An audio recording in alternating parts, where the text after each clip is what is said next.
Welcome to Get Your Goal with Paula B. I'm your host, Paula B. I'm a weight loss and menopause expert, certified life coach, and author of the book, Mind Over Menopause. On this podcast, we dive deep into the mindset tools and proven Get Your Goal formula that will help you lose weight for the last time.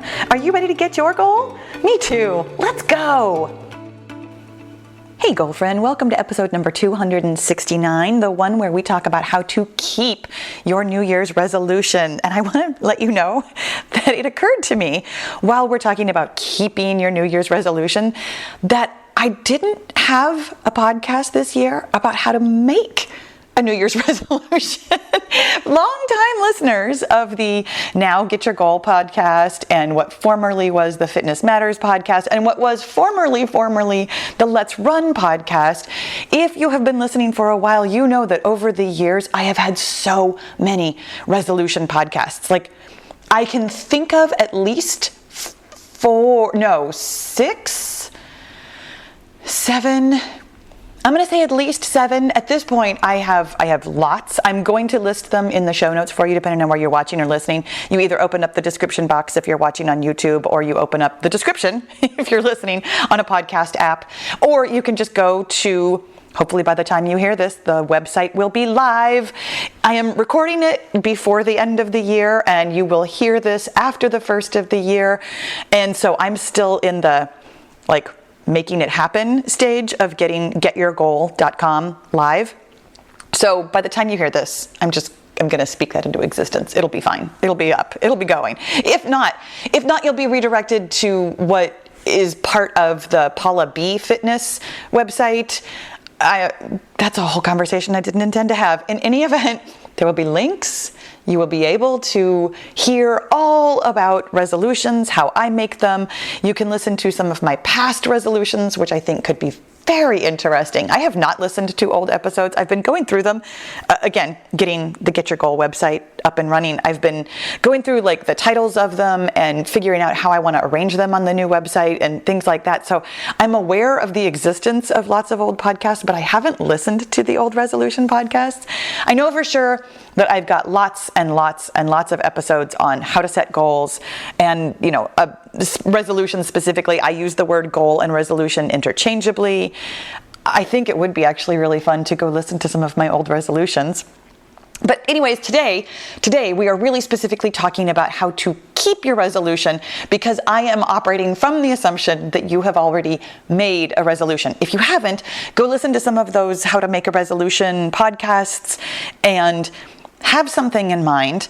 And I will tell you that the how to make a resolution, very important, of course it is, but also not entirely important for what we're talking about today, because what I'm offering you today is, I'm going to call this a dynamic framework. This is how I've been thinking about my own goal getting and even just my own process about a lot of things, that thinking that anything, all of a sudden got really big picture, thinking that anything in life is static, unchanging, and unmoving is not helpful, because it is not the way reality works. In reality, there are always moving parts. There will always be something new to learn. There will always be something that happens that changes what you thought you were going to do, what you thought you were going to have, what you thought you were going to be, where you thought you were going to go, and how you thought you were going to get there. Being really open to the ever-changing nature of your goal is part of getting your goal. And having said that, I do want to tell you just super quickly, because I'm assuming that you already have resolutions. I also realized that I hadn't told you mine for the year. I'm actually still in the process. I am recording this, as I mentioned, before the start of the year. So I am, in fact, today, really sitting down and creating my vision board and thinking about what I want for 2023. I've had a couple of ideas already rattling around, and that's what I'm sharing with you here. I want you to know that these, apropos of our conversation that we just had, these are not carved in stone. These are ideas that I'm working with, that I'm going to flesh out more right now, and also be open to how it evolves in 2023. So I have 3 different goals, which if you listen to an old podcast, you're going to hear me tell you that you should only have one. I totally still stand by that.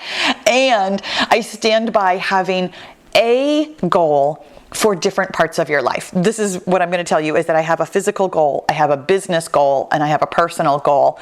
And when you very first start setting goals, I do think it's incredibly important to only think about one thing at a time. Like even getting the goal setting process and the goal getting process under your belt requires so much more focus. I am at a place in my goal getting, I am a certified goal coach. I teach people how to get goals. I think about goals. I am all goals all the time. I do feel really comfortable having a variety of goals in different ways. And I will tell you that I still wouldn't have what I would consider conflicting goals. Like, for example, I have a physical goal this year related to strength that I would not counteract by having a physical goal related to let's say running or racing, which is what I used to make goals in all the time. And it's really interesting. Last year, for me, still technically this year, 2022, I had the process goal of doing strength training really consistently. And oh my gosh, that worked out so well. I loved having that process goal where I really focused on making sure that I was getting 2 strength training sessions every single week. And I nailed that. I'd have to go back and count, but I want to say I had 3 or maybe 4 weeks where that didn't happen for a variety of reasons that I chose on purpose. They were all travel related that I just didn't make happen. And I feel really good about hitting 48 of 52 weeks of my strength goal. Super happy about that. And so this year I am building on top of that with performance goals, that I got the consistency under my belt for an entire year. And to be clear, I've been working on strength for like 15 years. Like strength training wasn't new to me last year, but it was new to me to think about it in a way where I was like 100%. Well, okay, I wasn't 100%. I was 48 out of 52% consistent. What is that math? I feel like that's in the range of like 95%, between 90 and 97% somewhere. I could do the math. I have my phone next to me. No, I don't. Oh, I can't do the math right now. In any event, I feel really good about the consistency that I had. I feel really good about how strong I am right now from working the way I have been working.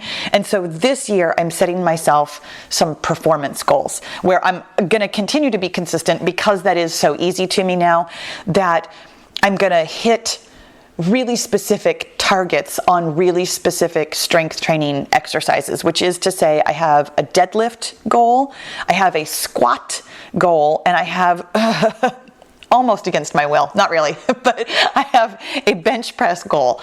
I have historically never been a fan of bench pressing. It is not something, as a certified functional fitness specialist, bench pressing is not a functional movement. It is not something that humans do naturally. However, I understand the point of being strong with your chest muscles, with a pushing motion. So I have a bench press goal, and the reason I have a bench press goal is because I'm working out with my sons. I almost said my kids. I'm transitioning out of calling them kids because they are grown men, they are adults, but they will always be my babies. So anyway, that was a left turn. But anyway, so I have performance goals in the deadlift, the squat, and bench press. I also have a business goal, which I'm noticing right now because I'm thinking about goals for next year. I'm noticing that I have kind of fallen into I'm going to call it an unintentional habit. I think it was kind of intentional when I first started it. And then I'm noticing that it doesn't quite fit. And this is also apropos of our conversation about how your goal is going to be dynamic. You are going to find that you speak about it in one way, and after a time, that way doesn't feel as compelling as it used to. Now, does that mean that it always happens this way? No. You might have a goal that feels compelling from start to finish. It feels doable the entire time.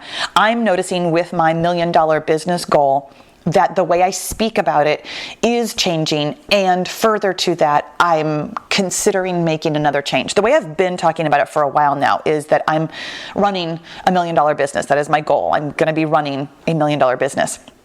And I'm not sure if I love that. I like the idea of it. It really has me in the frame of mind of thinking about who I'm going to be as far as like a decision maker and a CEO and a president, and how I'm going to think about having help, how I'm going to be delegating. Like, it has put me in the place where I am thinking about how $1 million business runs. And I'm also considering moving into some kind of language that helps me embody the having of $1 million. Not just the running of $1 million company, which, let's just talk about this super, super briefly for those of you who listen to me and are, thinking about business goals. When I talk about $1 million business, I'm talking about gross. I'm talking about profits. I am not talking about having $1 million. And that's part of what I'm thinking about is the having of $1 million, which means that my business itself would actually be generating even more than that in revenue. And that is something worth considering, especially with business goals. When you run a business, you're spending money. In fact, oh my gosh, I'm about to start looking at this year's numbers and really dissecting like where I spent money, how I spent money. I spent so much money this year. Oh my gosh, you guys, this was such a growth year for my business in like pivoting in a lot of different ways. And oh, good golly, the amount of money I spent. My profit this year was significantly lower than it has been in years past. And that is something to consider also. How do I want to make those decisions? So one of the things that I am mulling over right now as I'm moving forward, I am running $1 million business. And also I am thinking about having $1 million. And I'm also thinking about the creation, the making of money, because the thing that you have to do to make money is not just like make decisions and have staff and delegate and plan ahead and all those things that I have historically thought of myself as being not great at, which I have completely changed my self-concept on so many of those things, but also the creation of value. Because making money is a value exchange, that in order to make money, I have to make a valuable product. I have to create programs and content and I'm trying to think of other words, but really it is programs and content specifically. Right now I'm also thinking about like retreats and podcasts, which is content. And I have to make things that are valuable in order to make money. And that is something that I think is going to be especially important to me this year, is the creation of value as a value exchange. And so I'm really kind of, again, mulling. I'm thinking about the wording of that. I'm thinking about how I want to consider talking about that. And I've already come up with one idea that I like. And I'm going to tell you that I'm going to throw out a number, and it's going to sound kind of shocking to those of you who do not run $1 million business. But I don't know if you've ever thought about it. In order to make $1 million in 1 year, it means that you're making a little bit over $83,000 a month. I almost can't even say that with a straight face. That's a big number. That still feels like monopoly money to me right now, which is what I'm working on this year, is understanding those big numbers and wrapping my brain around big numbers. So one of the things that I am considering for this year is creating, having the value of $100,000 in 1 month. And the reason I'm even like walking down that road is because the year that I made $100,000 in my business, that number was so compelling. Oh my gosh, that 100,000, I ate it for breakfast, lunch, and dinner. I had it in my bones. I felt that number all year long. And I've noticed in myself that since that year, that my goals haven't felt that real to me. Like, I had some numbers in mind. I kind of thought I was maybe getting someplace, and I never had that immense certainty that I had at 100K. And I'm trying to recapture a little bit of that and move it forward in a way that still having that number, I'm seeing whether or not that number still feels very compelling. Right now it does. And again, still mulling. And then finally, because we're not even talking about how to keep your resolutions yet, we're still talking about mine. I have a personal goal this year of traveling, and I have not put a number on it yet. I have not put a quantity on it. I have not put any kind of parameters on it, which is what I am currently considering and trying to figure out exactly what I want it to look like. One of the things that I know I'll be doing this year, and I don't know, I wanted to be really clear with you about that. I have been talking about having a book tour for months now. Like I started talking about this in like September and October when I turned in my book, and it became a little bit more real to me that the book is publishing. I have a published date. It's July 18th. So I've been talking about this book tour as though it's an actual thing. It's not. I have no idea. My publisher hasn't talked about a book tour. I haven't made any plans. People are asking me, oh, are you coming to Phoenix? Oh, make sure you stop in South Carolina. Like people are telling me, oh, I want to make sure that I see you. When is it going to be? I have no idea. I've just been talking about this, speaking it into existence because I want to do this. I have no idea if this is going to happen, except for the fact that I know it is. I'm going to make some kind of a book tour happen because I want to. It is on my vision board. It is a thing. It is a resolution that I am making happen this year in one way or another. Even if it's just me, driving around the country like, hi, I have a book. You want to buy it? So funny to me. It feels very real to me in a way that lots of other goals don't, which I'm very excited about because I'm excited about traveling for one thing, and I'm also just really excited about talking to you about my book and having a book and publishing a book and all those kinds of things. So a book tour is happening in one way or another this year, somehow.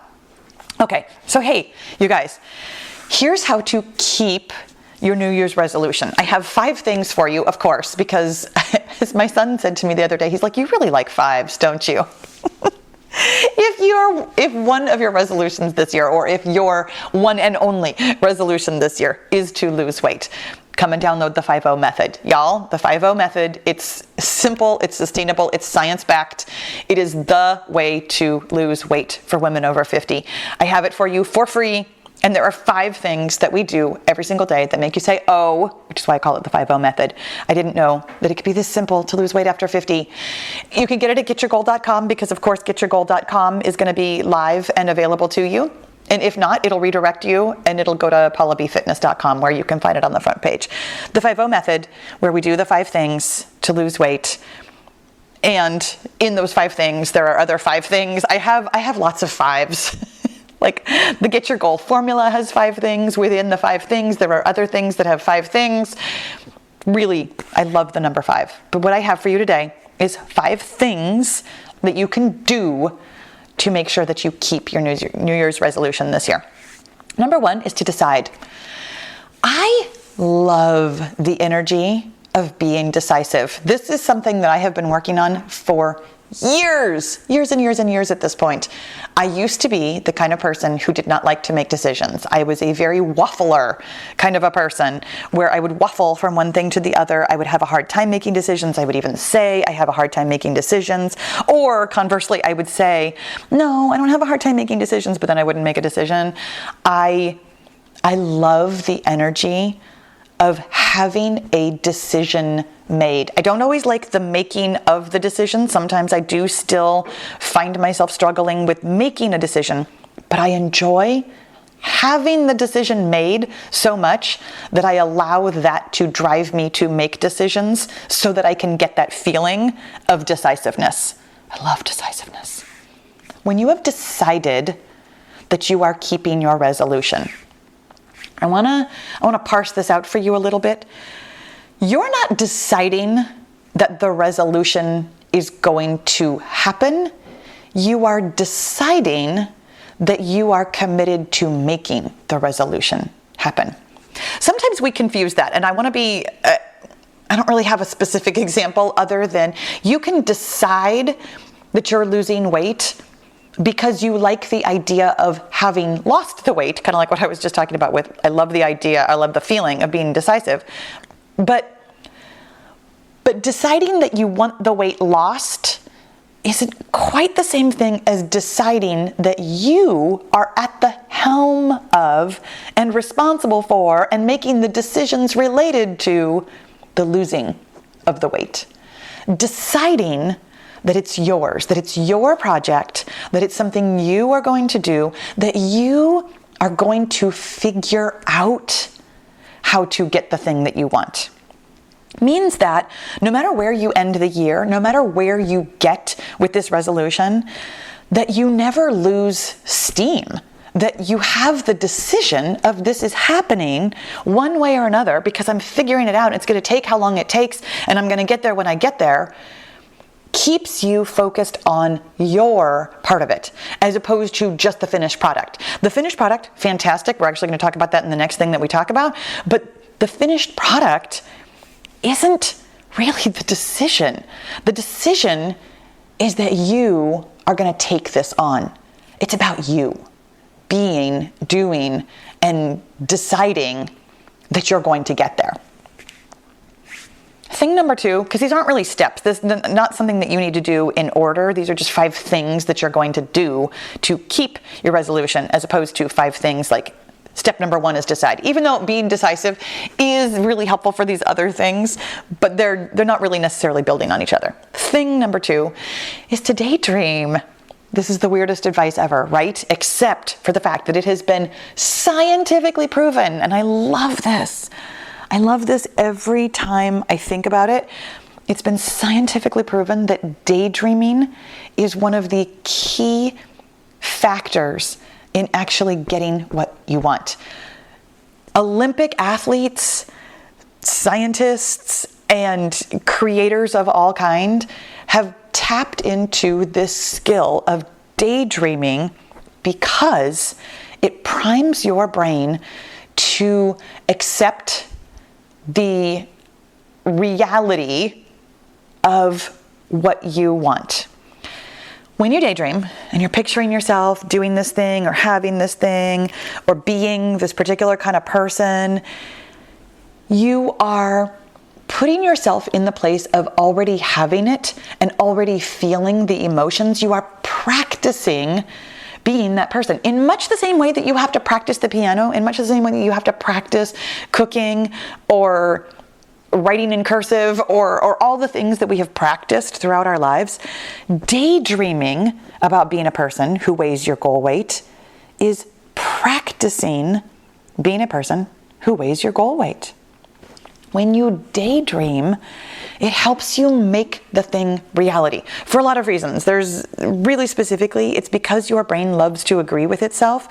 When it can see this thing as a reality, it will help you do things right now that make that a reality so that it can continue to agree with itself. I love that daydreaming is science. It makes me so happy. Thing number 3 that you will do in order to keep your New Year's resolution is to let go of stuff. And I don't mean physical stuff, although that might have something to do with it too, but letting go of stuff in your brain. Letting go of your old stories, letting go of old emotions, letting go of old thoughts about yourself. I'll be honest, the letting go is hands down the hardest thing I'm asking you to do. Truly. Letting go of your currently believable, unempowering stories about yourself, about weight loss, about the future, about what's available to you, about what you're capable of, about what you deserve, about who you are as a human being. Letting go of all that is weirdly hard. We think, all of us, every single one of us, we're like, oh, but those stories are weighing me down. I don't like it. It feels terrible when I think these things about myself. I'd love to let that go. Yeah. And the actual letting go feels like a tiny death. It feels like cutting off a familiar part of you that I always think of the phrase, the devil you know, because you are so accustomed to feeling terrible about yourself that it's just really familiar. Feeling amazing about yourself is scary if you've never done it before. And that's so weird, right? We all think, oh, I just want to feel positive all the time. I just want to feel happy. I just want to feel good about myself. I just want to feel confident. And yet, if you are not used to feeling confident, it is terrifying. What if I'm not good at feeling confident? So funny, right? Like the irony of not being confident about feeling confident. But this is why daydreaming can help, because it lets you try on that feeling of confidence. It lets you try on that feeling of decisiveness. It lets you try on that feeling of having the thing that you want, so that it makes it slightly easier to let go of the things that are holding you back. The actual being in the middle of letting go of the things that are holding you back is going to feel so wildly uncomfortable. Y'all, this is something we talk about all the time in the Get Your Goal group. I call it, it's part of the Get Your Goal formula. I call it the hard bounce at the bottom, where you are in between two self-concepts. The one self-concept of, I'm a loser. I don't even know why that came up. That is worthy of exploring later. That was funny that was the first sentence that popped into my mind as an example. But it's kind of easy to see the difference between I'm a loser and I'm a winner, where trying to believe that you are a winner, that you can have what you want, that you are a person who gets their goals, versus this lifelong belief that you are a loser. It's really uncomfortable to be in the middle of that. Letting go of your old stories is the thing that is going to propel you forward to your resolution, and being committed to it. Like, I think this is the part that really kind of like is shocking to people. Like, oh, it's going to be so easy to let go of these old stories, and it's going to feel so good to step into my confidence. And yeah, it does feel good when you feel confident, but the actual letting go part is the most uncomfortable part of your journey. And being decisive that you are going to be the person who gets your goal, and daydreaming about the getting of the goal, is what's going to help you get through that really uncomfortable letting go of old stuff. The fourth thing that you're going to do to keep your New Year's resolution is to invest thinking time. And I want to be really clear that this is not necessarily planning ahead. I have lots of thoughts, lots of advice about how to plan ahead and how planning ahead can make you super successful. And I stand by that. In fact, I have several podcasts where we talk about planning ahead. I love planning ahead. I know that it is the thing that is moving me forward towards my goal. And I'm getting better at it. And I love that I'm getting better at it. But what I want to offer you with this invest thinking time is that it is something that I am actually calling in my business. It's one of the things that I'm working towards in my business in 2023. I'm calling it creative white space, that I am opening up time on my calendar. I am opening up space in my brain to just allow myself to think. And think in a way that is intentionally creative versus desperately trying to feel better, desperately trying to solve a problem, desperately trying to get away from my thoughts or my feelings or the world around me, but simply allowing myself to be in a space that feels open and spacious, and allowing myself to think. And sometimes that thinking time is going to feel really uncomfortable, and sometimes that thinking time is going to feel really creative, and sometimes that thinking time is probably going to feel very frustrating and like I didn't get anything done and unproductive, and all of that is completely okay. For me, the investment of thinking time means that I can do whatever I want with that little block of time that I have built into my calendar now, and it is the act of investing the time in myself that is more important than what I get out of it. And this is what I want to offer you. When you invest in yourself with time and the openness to be creative, to be maybe spontaneous, or maybe planning ahead, or maybe productive, or maybe unproductive, or maybe just listening to yourself in a way that maybe you haven't done before. That investment of time in yourself, first of all, is just a beautiful act of self-love and is also a bridge of self-trust. When you invest thinking time in yourself, it shows you that you value your own thoughts. When you invest time in yourself, I believe that the investment of time is one of the kindest things that you can do on your way to keeping your resolution, on your way to getting your resolution, because of how much, first of all, dedication, second of all, self-love, and third of all, self-trust it actually takes to even put that time on your calendar. As I mentioned, this is something that I am doing really intentionally for myself this year, and I've been working on this stuff for years. I've been working on self-trust and self-love for years. I offer it to you as almost an advanced strategy to think of yourself as worthy of investing in, worthy of investing the time in. And I want to be really clear that this isn't necessarily time that you are like listening to a podcast or actively journaling or even necessarily like trying to solve a problem or trying to be creative. It is time that you are simply blocking out for yourself to use in a way that feels good in the moment, and allowing yourself to trust that what feels good in the moment is exactly what you needed. Because thing number 5 of things that you're going to do to keep your New Year's resolution is to journal. That there is a time for like creative white space, and there's also a dedicated amount of time that you will spend trying to find your thoughts, trying to analyze yourself in a curious and compassionate way.